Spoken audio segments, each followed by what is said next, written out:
Well, welcome back. I am really excited about our podcast today. We've got Anthony Campbell with us. Lean in there and say hi to everybody, Anthony. Hi, everybody. Good. Anthony, how long have you been here in St. George? Just about a year and a half. About a year and a half. Okay. Yeah. Anthony has got a really compelling story about his conversion. If you attend our Friday forums at all, the lunch and learns, Anthony is his wife, right? Your wife spoke with you? That's correct. That's cool. She's at work right now, and so she couldn't be here, but we're glad that you're here. Thank you for being here. Thank you. Excited to hear your conversion story. But before we dive into that, we're going to play a little game. And I don't know Anthony that well, so I thought we'd play a game that we've played in the past called Two Truths and One Lie. And it's pretty simple, right? You're going to tell us two truths about yourself and a lie. And we're going to try to guess what the lie is. And then I'll tell two truths about myself and a lie. And yeah, we'll get to know each other just a little bit. We played this before, and I can't remember what my lie was. Do you remember? Did you hear that episode at all? No? No. Okay, that's all right. Okay, Anthony, do you want to go first or you want me to go first? Let's have you go first. Okay. Two truths and one lie. Here we go. I can bend my fingers all the way back. I have been to Jerusalem, and I really, really, really love swimming in the ocean. Oh, wait. That was two lies. Okay, hold on. The ocean one's a lie. So I gotta tell you, I hate sharks. Okay, so sorry, I totally goofed up. Well, okay, let me think of another truth. I'm really butchering this game right now for our audience and for you, but that's okay. Let's see here. I was born in Alaska. Okay, there you go. Which one's the lie? I would say, well, the last one can't be a lie because you had to correct yourself. I'm an idiot. Right, so right. The first one I would say is a lie. I would say that you'd been to Jerusalem, but the first one was a lie. I can actually bend my fingers all the way back. I didn't know that was humanly possible. Oh, that is just really gross. I think I'm getting arthritis because in this hand, these two fingers hurt when I do it these days. But that's gross. Okay, yeah, I've never been to Jerusalem though. That's my lie. Oh, that was a pretty good lie. That was really good. Yeah, people are like, oh, he's an institute teacher. Of course, he's been there. But okay, all right, well, good. All right, let's get to know you a little bit. Two truths, one lie. Go ahead. All right, so I'm a former college basketball player. I played at Utah State University Eastern, which is the Price campus where I used to live. Okay. I deployed to Afghanistan, and I'm a psychology major. Dude, that was good. One of those is a lie? Yeah. Oh, crap. I'm 6'4", remember that. Okay, so I think the basketball one's true. Okay. I don't know. Okay, he's playing poker right now. He's got the poker face on. Okay. You got the bearing of a soldier. So I don't know if that one. Oh. I'm gonna say the last one. What was the last one? Psychology major? Yeah, you're not a psychology major. I am. Dang, really? Yeah. Okay, so what was the lie? That I was a basketball player. So you have been deployed, but you're not a basketball player? Nope. Well, I guess you got the build more of a football player or something than not basketball. Did you do any sports at? Oh yeah, I mean I played. I just didn't play in college. Oh, okay. I played amateur up in Salt Lake, but okay, that's about as far as I made it. That's so cool. So did you actually attend Price though? Yeah, I did. Okay. Because the detail in that one, the way you gave the details made it sound like, okay, that's obviously a truth. Yeah. Good. Well played, Anthony. Well played, my friend. Well, that's cool. So tell us a little bit about you.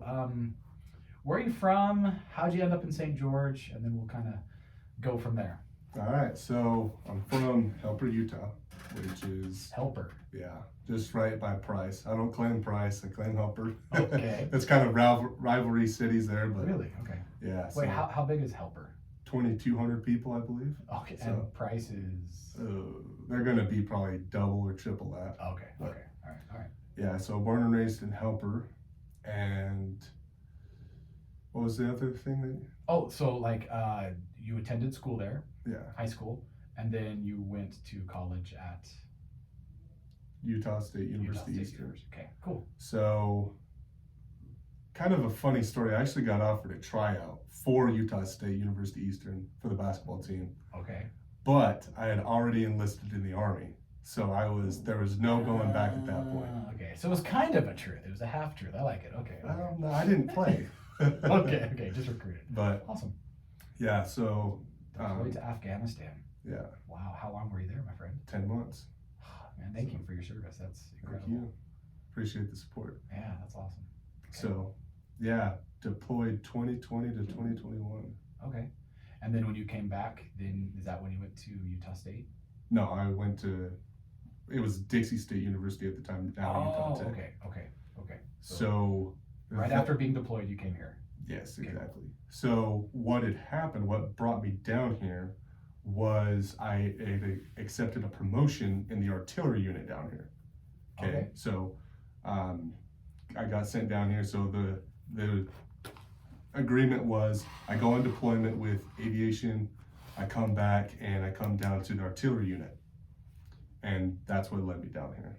Cool. So, well, we're glad you're here. Is this where you met your wife? Yep. Okay. Is she from here? No, she's from Lehigh. Okay. Awesome. So, well, very cool. That's awesome. yeah. Well, brother, I know that, again, you spoke at the Friday Forum about your conversion, and so we just love to hear your story, man. Just whatever details you want to share with us, and I'll probably have some follow-up questions for you along the way. As you know, this is called the Come and Belong podcast, and the idea here is we just want people to know that it doesn't matter what your journey has been, it doesn't matter where you are on that journey, there's a place for you, and we want you to come and belong. So thanks, Anthony, go ahead. Thank you. So, like I said, I was born and raised in Helper. I was born and baptized in other denominations. I was actually blessed in the church, though. So you were blessed in the Church of Jesus Christ of Latter-day Saints, but kind of raised a different faith. Okay. Yeah, I was blessed, baby blessing. Right. And so I actually served in other non-denomination as a children and youth minister. So like, wow, so kind youth of pastor kind of thing. Well, not necessarily, kind of just when I say, I should have said ministry, children and youth ministry. Okay. So I was just kind of a leader, and cool. I taught, I taught the kids the gospel and things like that. That's so cool. Yeah. So now let's fast forward a little bit of time. I accept full-time orders up in West Jordan, working outside of the West Jordan Armory for aviation. And then some time goes by, I work another job. I go and get deployed to Afghanistan. Okay. So while I'm over there, it's pretty slow pace. There's not a whole lot going on. It's 2020, we're trying to pull out stuff like that. Got it. And about 10 months or 6 months into deployment, I get told, hey, everybody's going home. Cool, awesome. And it was just a couple weeks before Christmas. I'm like, all right, sweet. Okay, you're home for Christmas. Yeah, home for Christmas. Won't spend it over there. I had already spent Thanksgiving, 4th of July. I was. You're homesick. Yeah, once they say you're ready to go home, you got that in your mind. Yeah, you're trunky. You're like, let's go. Yeah, exactly. I'm like, let's go. And I get pulled into my commanding officer's office, and he says, hey, Sergeant Campbell, we gotta, do you and your soldier mind staying behind? And I'm like, I know I'm being voluntold. You're right. Do you mind is another way of saying you're going to, so get over it. Exactly. Okay. And I'm like, no, sir, no problem at all. And we were amongst, I don't know, maybe 10 in total staying behind within our unit. Oh, maybe even less than that. Wow. Yeah. So, I'm pretty bummed out. A week, I would say, just super depression. Don't want to do anything. Just kind of just come into work, put my head down, just don't really want to do a whole lot. Right. But I talked to another NCO, which is non-commissioned officer in the Army. He was a staff sergeant. And he's like, Sergeant Campbell, I know you want to quit. I know you don't want to be here, which I never wanted, to just back out of everybody or anything like that. Just sometimes depression hits you so hard. Yeah. And he's like, but you're a leader. You got to lead these guys. You got to lead your guys. You can't let this get to you so much. I'm like, you're right. Because it's a combat zone. You can't really be sleeping on the job. Right. You got to be alert and alive. That's what they say. Right. So, I got over that decently fast. Well, it wasn't, but 2 months later, I'm going to church out there because they have chapels open and stuff like that. But I still don't feel like I ever found where I belonged, right? You mean like religiously? Yeah. Yeah, okay. Yeah. And I go into this chapel, and couple shelves down from a Quran, I find the Book of Mormon, the Pearl of Great Price, Principles of the Gospel, Old and New Testament, all bound into one, like plastic wrapping around them. And I'm like, What's this? all right. And it was like, I mean, I don't know if you've seen Star Wars Rebels. Okay, but yeah. the first episode, you know, like how he's like, there's like something telling him to go into that room, and it's a lightsaber, and it's like shining at him, and it's just like he wants to get it. That's how I can explain the Book of Mormon sitting on the shelf. Was like, come, read me. Okay, so let me ask you: had you at that point? Did you have any inkling what that book was? I mean, I know you said that you were blessed in the, in our church, but when you saw the Book of Mormon, did you know what it was? Had you heard about it? I had an idea of what it was, okay, right? Okay. But I was told wrongly what it was. Sure. Okay. That's the best way. But I had never read a page on it. Okay. Not even the preview talking about the translation, nothing. So you walk into this chapel, there's on the shelf is the Quran, and then our stuff. And it's just calling to you, read me. Okay, that's so cool. Okay, sorry, keep going. So I grab it, but I mean, it's pretty well open bookshelf. You can grab and take whatever you want. It's just kind of etiquette to ask the chaplain, may I have this? Right. So I go up to him and I'm like, hey, sir, can I have this? Oh, yeah, be my guest. He didn't want anything to do with it. Oh, so he wasn't a member of our faith, and no. What? So he was kind of standoffish about it, or just like, yeah, get it out of here. Yeah, get it out of here, like, Okay. So, and that's what was ironic. Yeah. Is on that base there was like no members. They would have a Sunday session, and I think 2 people showed up, and one guy was the one teaching. Because like over there, there's not really a bishop because you can't really organize anything. It's just kind of your own little thing. And I'm chaplain. Like, all right. Yeah, I mean, it was like I got to read this at this point. Like this is definitely the stars are aligning. Okay. Yeah. So at this time, I'm living in a plywood office. Right. That's my living quarters. Okay. No window, nothing like that. I go back and I go into my office, which I was living, which was my bedroom. Your bedroom, your kitchen, everything. Okay. Well, I mean, they had a chow hall on base. Oh, okay, right. So I go there, and I had like a little desk there, and I was like, hey, what I'm gonna do is I'm gonna read it, but I'm gonna read it on the church's point of view. I'm gonna study the gospel principles and everything on the church's point of view. When you say the church, you mean the Church of Jesus Christ Latter-day Saints? The Church of Jesus Christ of Latter-day Saints. So you're like, I'm not just going to read this book. I want to understand the church. Is that what you're saying? Exactly. I want to understand the church. I want to understand the Book of Mormon, and I don't want to just read it. I want to study it. Wow. And I go down. I go with that pure intent, and I mean, it was just like left to right. Okay, this is you, and I could feel it. Like I could feel my body. Like, I mean, you go from this tense, intense feeling all the time where you're always on edge, like you're always waiting for the next thing to happen, to just complete and total peace. And that is astonishing, especially when you're in a combat zone. Wow. So I was like, all right, okay. I mean, not that it matters so much, but like, how long did that? I mean, was it like as soon as you cracked the spine of the book, or was it like? Do you remember that? Like, how long did it take to get I would say it was. Peace? I would say it was just within days. Just that's awesome. Once you really start reading, and you can just feel it. That is incredible. Yeah, I mean, I remember walking in, and I like walking into work, and I'm like, man, I feel light, like, just like everything. I mean, I was listening to people's experiences being married and everything else, and that completely switched too, because I come from a long line of divorced family members. Got it. And my mindset of a marriage was completely corrupt. Yeah, it was skewed. And yeah, I mean, then I started learning. I was like, wait, there's something more out there. So when you say that you were hearing about all these marriages, you mean people within the church and how marriage? You were just getting a different view of marriage from what you had been raised. Is that what you're saying? Oh yeah, like people in the Church of Jesus Christ of Latter-day Saints. I mean, just sharing their stories, and they would talk about marriage and being married for 65 years, and I'm just like, man, what? Yeah, like there's 2 couples, one on my dad's side and one on my mom's side, that are still in their first marriage. Okay. As far as been married for 20 plus years. Sure. But other than that, that's kind of what your view of marriage was. It was just like that. it's gonna end in divorce. It's gonna not really work. That's so yeah. cool. I mean, and I used enough logic to know, like, it doesn't have to end like that. No. But I just knew that the odds were against a lot of people. Yeah, well, that's what's been in your life forever. Yeah, and my granddad, he would always say, like, a marriage without God can't help but to fail. And when I started, listening to these,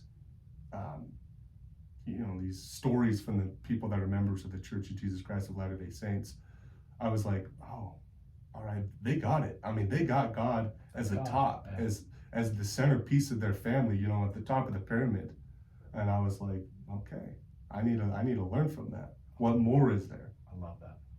Right. Yesterday in class, actually, we were just talking. I'm teaching a class right now on dating and marriage. But anyway, someone drew that on the board. They're like, I don't know how to describe it but they're saying exactly what your granddad, he's a wise man, right? What he was saying. They're like, did you have God at the top of the pyramid and then a man and woman at the bottom? And they're like, as both of you get closer to God, you get closer to each other. And you're right. That's how marriage works, right? As you move up a pyramid, the two sides become closer and closer the closer you come to God. So that's awesome. That's awesome. Okay, I keep cutting you off. I'm sorry. Oh, no, that's perfectly fine. So you're a few days in, reading the book, feeling that peace. Did that continue throughout your whole deployment, for the rest of your deployment? How much longer were you there in Afghanistan? Oh, so after that point, I would say I was probably there for about another 2 months. Okay. And one thing that really helped me was a couple of YouTube channels. Because we still had Wi-Fi. You just had to be within certain area of, if you were going off base, you were not going to have Wi-Fi. You weren't going to have cell service or anything like that. But there was a couple websites, YouTube channels that they're members of the Church of Jesus Christ of Latter-day Saints, but it's not the church put out, right? Right. And so they would talk about so they would talk about like a lot of, a variety of things, anything and everything you can think about, and it started making so much sense. And then I realized a good lie is 98% truth. What do you mean? So I mean that when you listen to something that is going against the church, what they do is they have 98% of the story right, but then they put that 2% twist and it throws you off. Got it. Right? So I had heard all sorts of stuff you can only imagine. Yeah. And they would go in there and they'd go in detail about certain things, just everything and anything, honestly. And I was like, okay, that makes more sense. Right? Well, you're talking about those videos that you were watching, it was clarifying a lot of that false ideas that you've been taught about the church. Okay. Yeah. Okay. So, but sadly, at that point, it was pretty short-lived. I would say I was studying for only a couple weeks to maybe a month. Okay. And I was like, something blocked me, and I was just like, okay. Oh yeah, war zone, like you said. Putting this on hold, I guess. Well, finish up deployment. We come home, and I originally went back to Helper, and I'm living in Helper. I got my family. I had taken a few weeks off of work, and I moved down to St. George. Okay.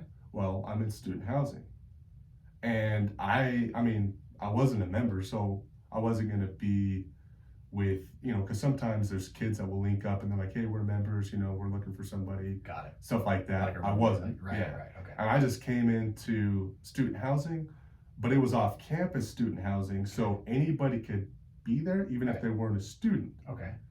And I wasn't necessarily by the most God-fearing people. Okay. If I had to say that. That's a polite way to put it. Okay, yeah. And I still was, I was going to church. Sure. Just not the Church of Jesus Christ of Latter-day Saints. Right. So So you're still practicing faith, Yeah. So reading the Bible and things like that. Cool. Well, I was like, man, I've got to find some good, solid people to hang out with. And I was like, I'm not, I don't know anything about the church. That wasn't really on my mind. I was thinking more, I think it's time to get back into children and youth ministry or something like that. Just a hole, and you need to fill it with something good. Yeah. And one day, I go to the gym. I was going to the gym at the college. Okay. And I'm heading back. And there's somebody outside on this road here. And they say, will you help me carry my groceries? Really? I said, okay. Yeah, all right. Sure. I'll help you carry your groceries. Yeah. The ironic part was my brother was in town. So whenever my brother comes in town, because he was living in Helper, Price, Huntington area up in Carbon County. And, whenever he comes down, I would just want to spend every second with him. Right. But I just happened to go to the gym. He was just hanging out in my, in my dorm room. Right. And I get asked, hey, will you help me carry out my groceries? So I help carry the groceries up. And then she says, would you like to go to a church activity tonight? Are you serious? Yeah, I'm serious.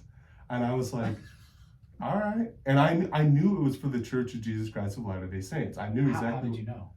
You just know. You just know? Okay, Yeah. okay. All right. You just know. You just know. Okay. And I'm like, all right, cool. So I'll go. And it was water kickball. And we go. And, I show up. And everybody's out there. And we play water kickball. And some time goes by. And I'm looking around. And I'm like, these are the people I need to be around. Just why'd you feel that? I could feel like the light of Christ pouring off of them. Like I just knew. And I was like, okay, all right, I'm back into investigating mode, seeing what this is all about. I mean, it kept coming back to me. And I'm like, okay, why does this keep coming back to me? So that time goes by, and of course, you meet one member of the church, and then you get introduced to a lot of members of the church. Yeah. And I'm talking to friends, and now I have friends that are members of the church, and I go up north because I'm still in the military. Okay. I go up north, and I'm coming back from a training. Well, this whole ride back, I'm texting my friend, we're talking about the gospel, and I'm still trying to prove everything and anything, right? And what's crazy, you mean prove that the church is true, or prove that it's false, or just... that the Church of the Jesus Christ of Latter-day Saints is true. Okay, got it. And I'm trying to prove everything and anything. And what's crazy about it, as I didn't do that with any other denomination. I just fell into it and I just went for it. Well, we're coming back and we're talking and we're bouncing things off of each other. And then it hits me. How many times is faith mentioned in the Bible? How many times is it mentioned in the Book of Mormon? And I found that it was mentioned 336 times in the King James Version of the Bible and 223 times in the Book of Mormon. Right then and there, I said, okay, it's all about faith. And instead of trying to prove everything and do all this research, how would I pray about everything? Right. Okay, that's what I started doing. And at that point, it clicked. I was like, all right. Because honestly, I mean, you can't really prove everything about everything. No, you can't, yeah. And I was like, okay, so faith is a big principle here. I mean, if it's mentioned 336 times and 223 times, this is a big, big thing. Yeah. At that point, I was like, all right, I know where I'm going. And that day I had made my decision. I'm going to get baptized. Seriously? Yeah. At this point, had you talked to any missionaries at all, or no? Not a single missionary. All my missionaries have been untagged. Okay. Okay. Not just friends, a gal asking you to carry some groceries. Yeah. People playing water kickball. And this is what was ironic. My granddad had never served a mission, and he, throughout my whole life, he was just waiting for me to become a member. He knew from the time I was a kid, you need to be a member of the Church of Jesus Christ of Latter-day Saints. Okay, so he's an active member, and he's okay.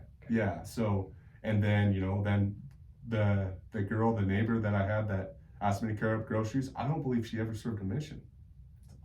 Right? Now, after that, I had talked to people that had served missions, but yeah. So then one of my friends is like, all right, I'm going to give you, well, they thought about lining it out for me. Right. About getting missionary lessons and stuff like that. Right. They kind of dropped the ball, and then I had reminded them, and they're like, all right.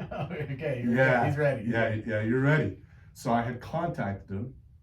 And you get the answer of missionaries, and I was like, hey, I would like to start meeting with you guys. Oh, great.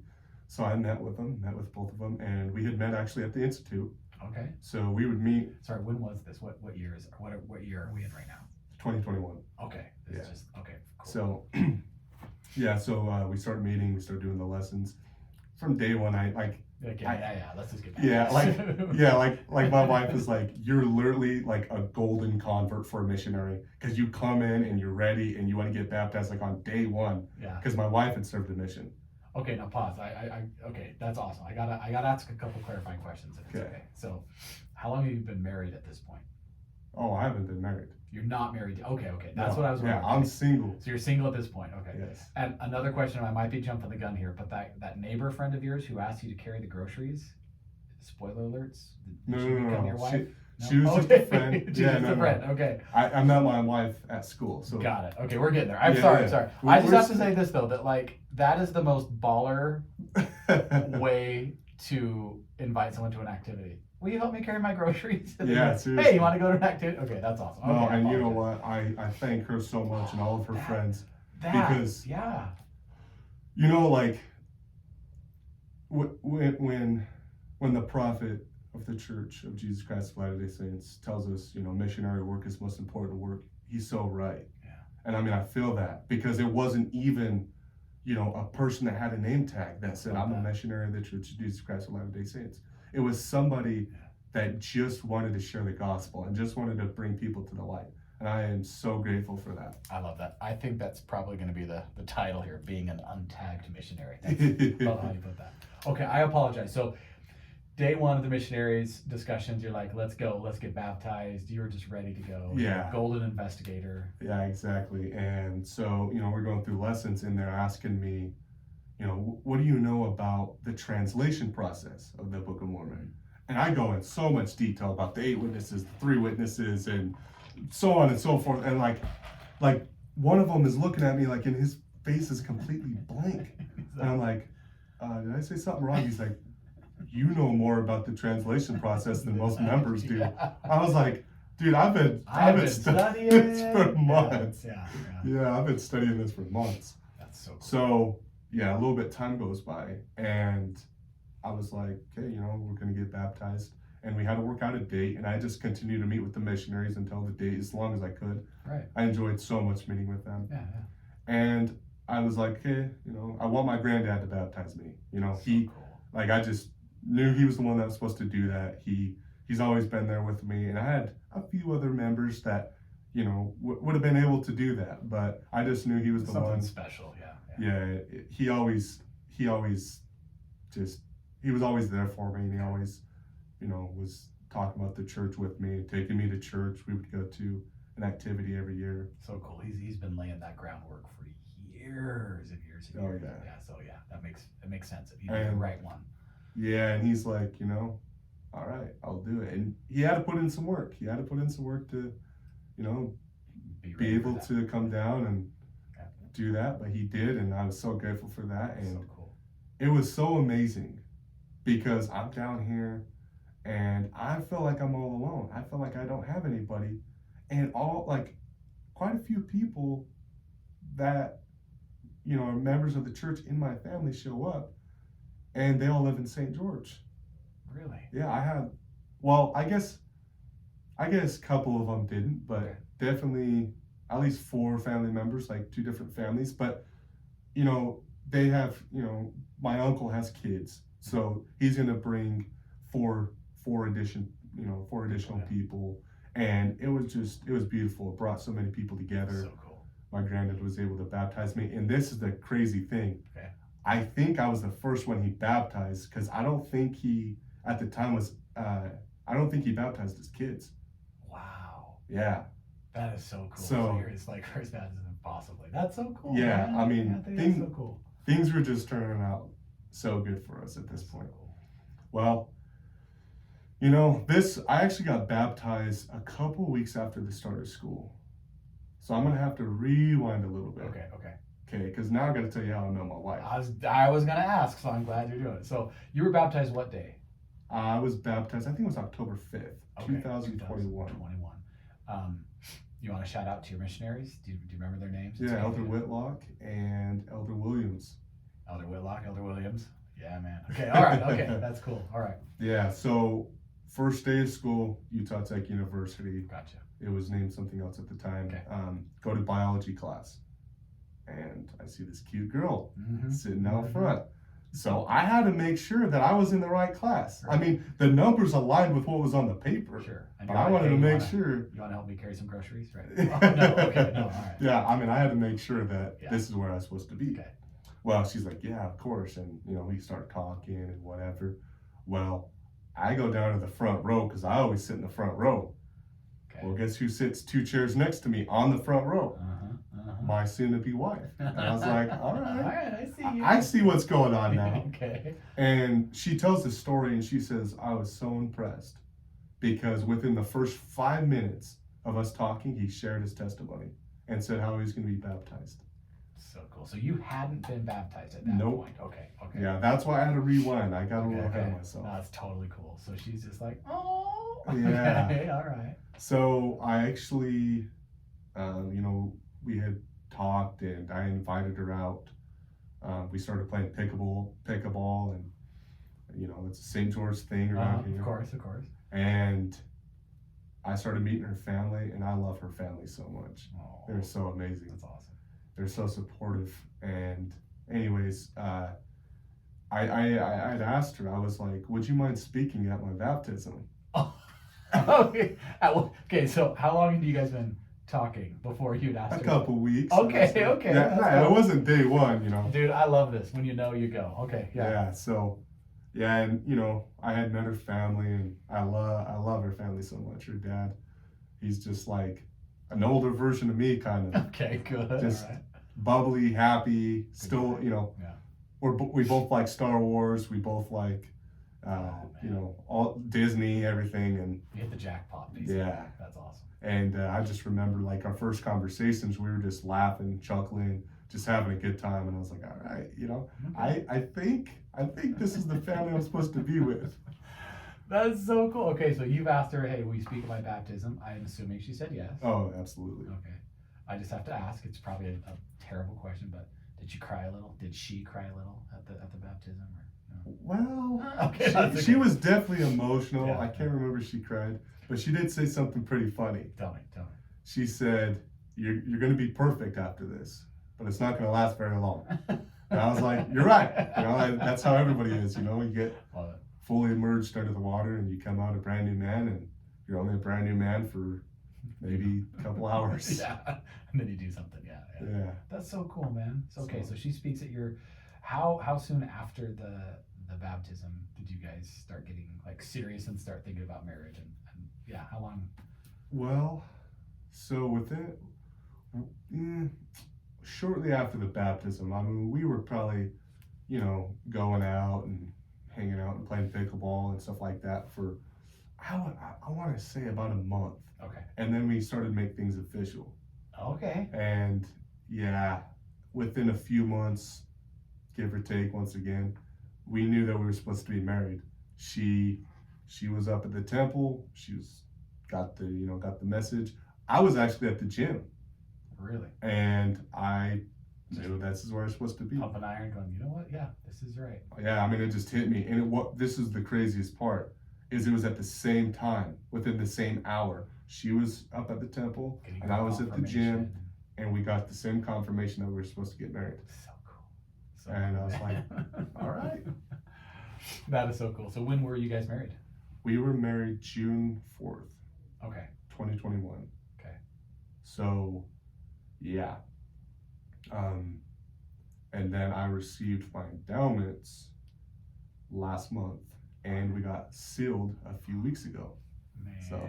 congratulations. Yeah. Oh, that is so cool. So we dated for about 10 months before we got married, and then we got sealed I received my endowments, and then we got sealed at the year mark. So, Yeah. Okay. yeah. Dude, this is so cool.